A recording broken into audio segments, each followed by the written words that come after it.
found him and they were like, "What are you doing?" He was like, "Oh, I'm out of data. I just came to use the Wi-Fi." And then obviously they chase him out the house. He climbs out the back. With a mask on, you know. Yeah, he jumps on a fucking push bike, and he rides off. He finds out that the push bike that he jumped on was stolen from the back of their house, at the back of the place that he was robbing. Oh. So he jumps on their bike and rides off. Lord. Poor kid though, you gotta want what's he going through. True. But, yeah. But it's You say that about anyone though, do you know there was a lot of people going through stuff, obviously don't go and do that, but then you never know what an individual's going through. Yeah. It's funny you were talking about mobile phone usage. Oh, don't. Are you going to start? Go on. No, because there was an article on yeah. BBC about confessions of a smartphone addict. And the reason why it was so interesting is because they made developers accounts so they could download the latest version of the Apple iOS, which is iOS 12. Right. And on that update, they have a new feature where you can track your usage on your iPhone. It tells you exactly how long you've been on your phone, how much screen time you've had, God. how many times you've looked at your phone, just looked at the screen. It tells you where. They've got that on. That's good. They need that. Exactly. I need to get that on mine. Yeah, it's going to be on the new update. I don't want to see that because I worry about how much I use my phone. Yeah.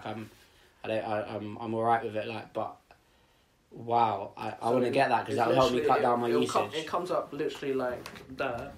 So it tells you how long you've been using your phone on that day, what apps you've been using, how long you've been on that app for. Madness. I need to get that. I don't use my phone a lot. Like when I'm with people, I turn my phone on airplane mode and I spend that time with those people. And I'm with people most of all day, every day. But when I'm by myself, I check my phone a stupid amount. And a lot of time I'm using it for work.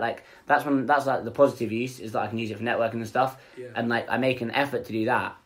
But then while I'm doing that, because I didn't have social media before I got into spoken word and acting and stuff. I didn't really have it. I had Facebook from a kid, but I never used it. But then obviously I've got Instagram and Twitter because people say you need it for business. You got to promote yourself. You got to be out there. People need to be able to find you, etc. But to have them accounts, to have that working, you need to use them. Yeah. You have to use them, otherwise people don't follow you. You need to be interacting with people, and that's a lot. It's very time consuming. It is. And so, but while you're doing that, you force yourself to do that for work. But then having the apps on your phone and seeing them, you can't help, especially with Instagram. You can't help just look at it sometimes, and see all the stuff other people are trying to show you that they're up to, and oh my gosh, is it unhealthy? Yes. Oh my gosh, is it unhealthy? And I see it so much. I see it in myself. It worries me sometimes. In the evening, I'll just clock myself looking at Instagram, and then sometimes I'll spend 10 minutes, 20. Sometimes 20 minutes. I'm embarrassed to say that, but sometimes I swear to God, if I'm a bit lean or whatever in the evening, late at night, you can literally sit there for 20 minutes and oh my God, I've wasted 20 minutes. I could have been watching something worth watching, reading something worth reading, speaking to someone worth speaking to, even via a phone, or listening to music, writing. What? And you've gained nothing from that time, except a bad feeling generally. You know them ones. You get jealous of whatever else doing, or you're and it's obviously it's cliched to say, but that is the effect of it. I've been experiencing it recently. It's not something just because I've been using it for work, so I've been looking at it. Subconscious, you don't. It is, but if you're kind of, I think if you're remotely self-aware, you should feel it. Yeah, I do anyway. I do. God, watching Stormzy's birthday party. It was it looked dope. I'm big I'm gassed for the scene, and it's kind of aspirational in a way. Yeah. But I mean, there's a complex. It's a bit sad, because everyone in the videos was all filming it. Everyone was filming it. So in everyone's videos, everyone else is not involved in it. They're actually filming it. So it's all a bit ironic. We live in It's a publicity stunt. Everything to verify something, you have to post it on social media, and it's becoming a third of extra part of us. It's we don't enjoy the moment. It's we have to record it so then we can enjoy it later, and that's great. But sometimes you just have to be in the moment. And I totally agree. I mean, I've got a really big problem with the whole of technology, but I don't want to go on about that. And it's you've got to look at things from both sides. Yeah, of course. So but from the positive side, I don't know, maybe the way we enjoy things is changing as it always have, and maybe a lot of people, there was a phase when everyone had something else in their hand. I presume, do you know, things go in phases. And maybe it's just a phase. As I'm saying this, I'm thinking, no, it's the beginning of the world changing into cyborg land. But I mean, maybe. But on the positive side, maybe it's just an adaptation to the way we think. It's a new maybe it's just an addition to our memory, a new level of recording things. So we don't have to use our brains so much for storing images and shit. We can just take pictures and you store them. But no, that's all bullshit, because I've got 5,000 pictures on my phone, all of which I took thinking this will be really useful to look back on or to post, or like use for this or that. Can't look back for them, there's too many of them, I ain't got time. So, I know what you mean. Technology, I always just go back to the fact that it makes us reliable on something which is unreliable. It makes us reliant on something that is not reliable. Yeah. I mean, there's a lot more to it, as in like the mental health issues that it causes, but it's kind of like, as much as it makes life easier, it also makes life more complicated at the same time. Totally. Like 100%. So, like back in the day, thinking about it, I'm so glad that we never had cameras back in the day, you know, because like there's a lot of things that I did, like dumb shit, like when I was young. That, like, you know, I'm glad that we didn't have cameras for that to be posted on YouTube and shit like. But I feel like we enjoyed times more, like. Even playing like board games and stuff, you can't play a board game now. Everyone has to be playing the game on their phone, and you know. Well, you know what? Right, that's interesting. I agree. Like, really and truly, I agree in the sense that I don't know. I worry. You see, nowadays there's on average there's a lot of surveys which show this, and it's kind of obvious. I think there's a pretty low life satisfaction among people generally. Among the majority of people, there's pretty low life satisfaction.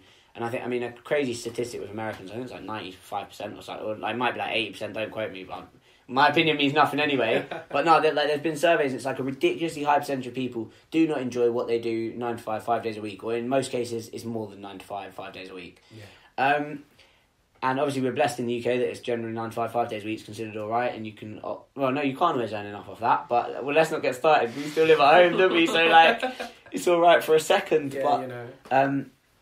But no, life satisfaction, has there always been such low life satisfaction? Or is it just since the agricultural revolution, or is it just since the scientific revolution?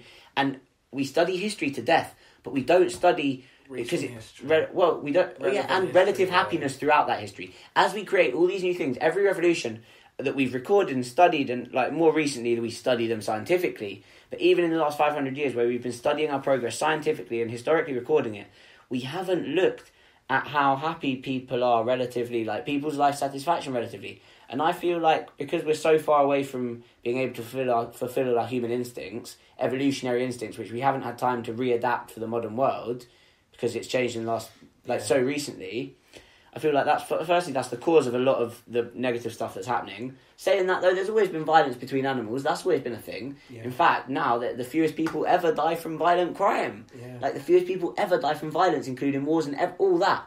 But is there like lower life satisfaction? Are people happier than they were 500 years ago on average? Or like, but I feel like maybe 20, 30,000 years ago when we were still hunter-gatherers, then we were happier. For me, that seems like it was natural. Since the agricultural revolution, it's all gone down. It's all gone unnatural. Yeah. But then it's not unnatural because we've done it, we've created it. But for me, I feel like I would have loved to have been a hunter-gatherer. That sounds a bit dumb, but no. I tell you what though, I am most happy when I'm running around playing in the woods or climbing mountains or swimming in a river. Nothing feels better than swimming in natural water. Yeah. Nothing feels better. If you did that all day, people could do that. And they had an average of like an 18-hour working week. Like people work 3 hours a day, 5 days a week or something. Yeah. Like that was what you needed to do to gather food or to hunt, whatever your role was within that community. Maybe it's just like a UK thing, because like even like in places like I'm gonna talk about Spain, because they have like a siesta because it gets so hot. Yeah. But like in the low life satisfaction, is that just a UK thing? Maybe that's what I mean. Like, well, I think it's an American thing as well. Yeah. But maybe there's countries where they don't have that. Yeah, that's what I'm thinking. Who knows? I feel like the siesta thing's good. Yeah, that's. And I feel like people are pretty happy in Europe. Yeah. I really want to go and live in Spain or Italy for a year. Yeah. I'm dying to move to Spain or Italy for a year and learn the language, maybe get a TEFL first so I could work out there. Yeah. But it's just taking myself. It's so hard to stop myself pursuing all the creative stuff I'm doing here. Yeah. Exactly. And like you can kind of keep doing it, but like can't do no gigs in London while I'm living in Spain or Italy. But I'm dying to, because I only speak one language, and I feel like in one day that's a bit shitty. Yeah. When I've travelled and met people who speak like 5-6 languages like it's nothing, you just got to think they're less likely to get dementia. You know what I mean? Their brains, and you just it's another level of thinking. I can't, what countries do you reckon it's not like that in, and what countries do you reckon it is then? I think I can't remember what country it was that my friend said. I think it might have been Germany, but any Germans that listen, don't quote me on this. Remember, our opinions mean nothing. But I think it was one country in Europe where my mate said that the government actually have stepped in with the housing prices and told landlords that no, they can't charge this price. Okay. So it's made you think it might have been Germany? I think it might have been Germany. It was somewhere in Europe, but it's basically so there's more affordable housing because the government has stepped in and said, look, we need this for the people, so you guys need to be more realistic. Yeah, I wonder. I want to find out more about that. Yeah, but I mean, because there's just so many better options for the way we're living as societies globally. There's so many better options. But then, but I was gonna say Brexit, and this is the issue that we mainly have right now is we don't know what's actually happening with our status within Europe. No, we don't. Now. Did you vote?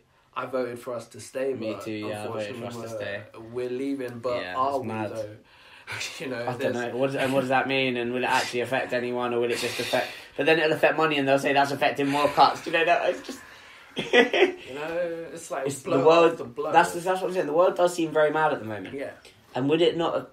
We don't know, but I don't know. I feel like this level of overstimulation for one, unnatural overstimulation is not natural for humans, and we haven't evolved to cope with it. And I think that is such a big cause of why there is so much mental health, like negative mental health issues. People die, and people like the suicide rate is like shocking all over the world. In the UK, it's shocking. All over the world, the suicide rate is crazy. Like, that's like the most likely way to die. Like if you're a young man in the UK. Yeah. And like bearing that in mind, some shit's going wrong. Like something we need to. Shit's going wrong drastically. Surely, like I don't know. It's so weird. Statistics can show you both ways, and I'm fucking ignorant as shit. Like we're totally really and truly we're ignorant as much as like we're so ignorant really. Yeah. Like, we only know we only know what we've learned from like I don't know myself anyway. Like I'd like to consider myself kind of like I try and educate myself and I try and be knowledgeable and open, but relatively we're ignorant as hell. The most intelligent person in the world knows nothing. The only true knowledge is that we know nothing. So it's hard to speculate, but it's fun though, isn't it? And that's what. On the recent episode, I was talking to Ayo, and he was talking about what is it called? Is that the most recent one? The most recent. I listened to that, yeah. And he was talking about I can't think of what it's called, the 7 Natural Laws. Yeah, you were talking about a lot of spirituality and stuff. It was really interesting. And like he was saying how although we know the most smartest person knows nothing, at the same time we know everything. Because everything that we need to know or anything that we want to learn is already here. We just haven't like discovered it yet or like figured it out yet. In a way, and also in a way, we learn everything we need to learn or we die. Yeah. Do you know what I mean? But nowadays, that's more complicated because there's stuff we need to learn that's not natural for us to learn. We was natural at learning like hunting and gathering and surviving in a world of animals. I feel like the education system, we need to teach people something that they can actually use in real life. Yes. Like whenever I use the fucking triangle, fam. Don't get me started, bro. Pythagoras or bro, it's ridiculous. The education I know system all this shit, but is so far off. And education is the most powerful weapon we've got. You know. And we ain't using it for shit. We ain't using it for shit. We're not using it for shit. We're throwing it down the drain. Like I'm not even trying to exaggerate. I'm actually not trying to exaggerate. I'm just getting worked up because it is that appalling and that wasted. It's a general thought that I had the other day. It's just like what, like all these things that you've taught me about what, like it's like do you know what school's like? It's like a taster course. That's what school feels like. It's that's kind of what it's made to be. But it shouldn't be like a taste. You're meant to be teaching me. Instead of just preparing people for the shit that life might be. Because at the moment, that's what it does. It's preparing people to go into shitty jobs and follow instructions. Yeah, exactly. Preparing people to work efficiently in a hierarchy, which comes from like the 1800s when school started and like trying to get people to work in factories and whatnot and bringing the lower and the middle class into jobs. Like you can research the history of it. it's interesting. I'm beginning my research on it, but to outline it was started to get people trained up to do simple jobs in factories, have basic mathematical and English skills, and be able to work in a factory. But like the way it was run, the oppressive style of running it, simply the